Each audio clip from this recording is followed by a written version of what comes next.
მოკლედ ბაჩიაშვილის საქმეზე უსტის სამინისტრომ განაცხადა ოფიციალურად, რომ შესაძლოა, რომ ესე იგი ბაჩიაშვილს მოესყიდა ციხის თანამშრომლები, ზედამხედველები, პატიმრები და საკუთარ თავზისთვის მოეწყო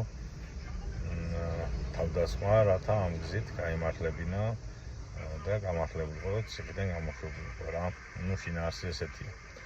ხო, ეს არის ხოცისთვის მისაღები და ეს არის მართალი და ჭეშმარიტება, მაგრამ ლადო ბედუკაძე და მსგავსი ნაზირლები, რომელმაც თვითონ დაიკიდეს გადასაღები ისა საკუთარ თავზე და დააიღეს ის, რაც გადაიღეს, რომელიც დღეს უკვე ყველა შეთანხმებულება დადგმული იყო.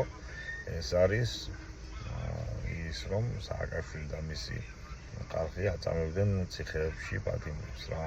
თქვენი ორმაგი სტანდარტი რა ვთქვი რა. ხოცი და აზრი, ხოცი და სინდისი.